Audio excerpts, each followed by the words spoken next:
the first goal is for you to identify where the market's going to draw to. In audio. If you can determine where the market is most likely, not all the time, most likely where it's going to reach for,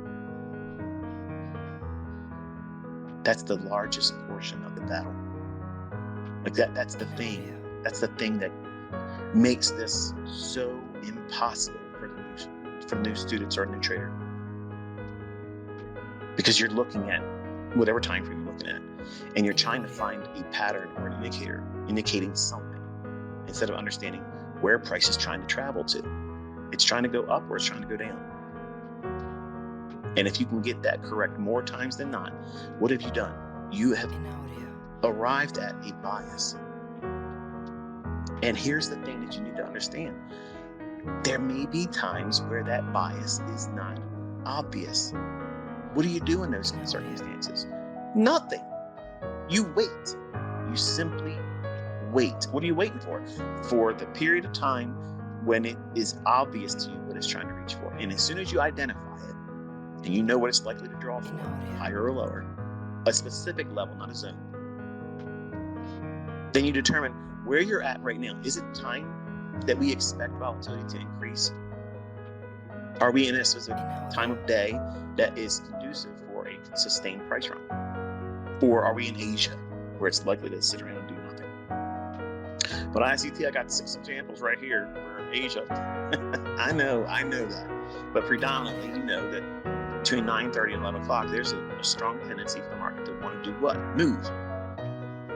And then have a retracement during the lunch hour. And that retracement may set up another leg higher or lower, whatever the morning session did, or a reverse. Those are all amplified topics that you want to tackle later on. But in the beginning, you just want to know where the market's likely to go to. If you do that, you're on your first steps to avoiding failure. Because everybody that doesn't know where the market's likely to go, they're failing. They're missing the point. The plot escapes them. They have no idea. So if you start there, and I have lessons, all my lessons teach that. There's an A video that says, draw on liquidity. Because all of my discussions, every example, every lecture is always talking about that. It's always giving you a little bit more insight about each and every aspect that is required for you to get good at that. And here's the missing recipe ingredient to that. Time. Time doing it. Experience is going to be your best mentor. That's why I tell everybody to sit down with me for at least a year.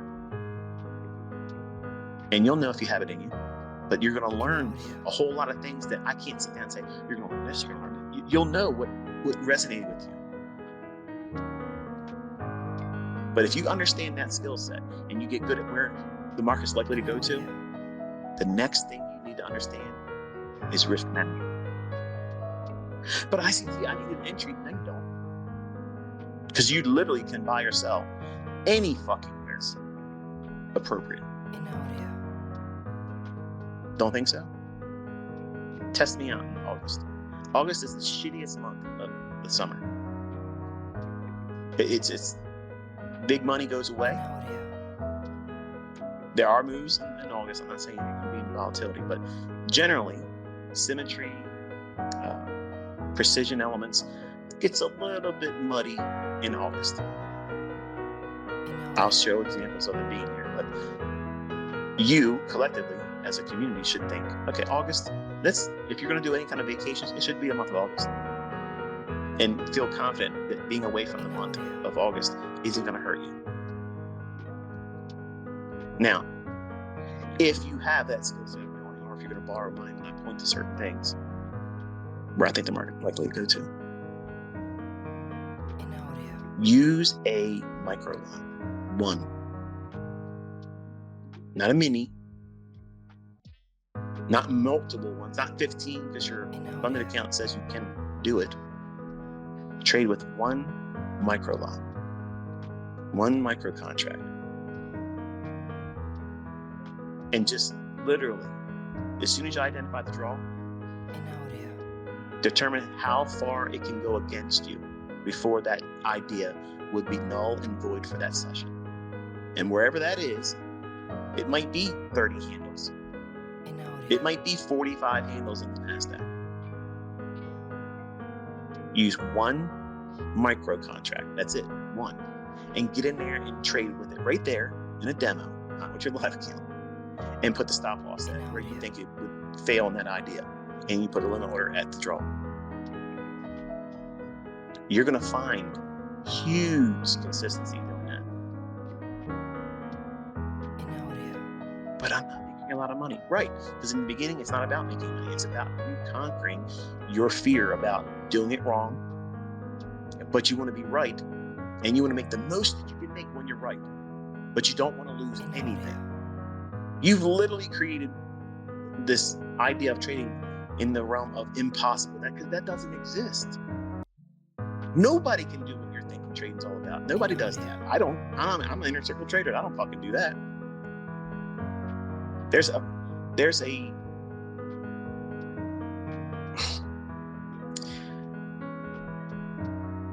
an imaginary oasis that exists in the minds of traders when they first start doing this. They think that there is some way out there that they can always go in and get the biggest winning portion of the trade. And always have the smallest, tiniest little bit of risk and be 98% profitable. No. You want someone to tell you? I will. No, don't do that. Don't think that. Don't believe that. When you're first starting, where your focus is, what you should be believing is the most important thing is understanding where's the draw on liquidity. And work with that. Accept the facts that you get it wrong. Okay, what didn't you see in the chart? Go into your charts and really break it down. What was there that you didn't notice? And encourage yourself to say, you know what? This was a good opportunity for me to learn this about that. Not get mad and cuss at yourself or say, I'm never going to get this, because that's failing. You're on the pathway to failure doing that. Nobody gets to the winner's circle being toxic and judgmental about themselves and not see the silver lining in what it is that they're trying to learn. You have to cheerlead yourself. You have to be your biggest cheerleader. And that happens with a journal. A journal never encapsulates. It never gives room for that. Now, you can observe what you did incorrect. But you have to turn that around and say, I did this incorrect during this trade and I didn't see this. I'm thankful that I had the opportunity to see what I didn't see then. Now I can use this as advantageous intel going forward. Do you see what I just did there? It's positive reinforcement about a shortcoming that you as a human being didn't have the capability and capacity to understand at the time. But you're not beating yourself. You have to cheerlead yourself. You have to coddle yourself. Encourage yourself. All these things, these are positive self-talk. It's important because if you have anxiety or if you develop anxiety, and some of you will, if you start trading with real money, you will feel your first panic attack. It's a given. It's going to happen. You will feel it. And it will be scary.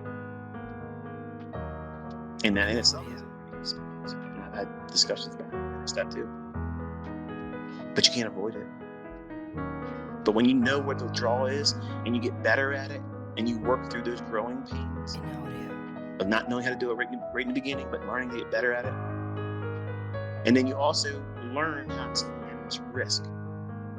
If you get good at manage risk and also knowing where the draw on liquidity is, guess what you have become? Think about it. What have you become? The highest probable outcome is you'll be a break-even trader. And that's a goal.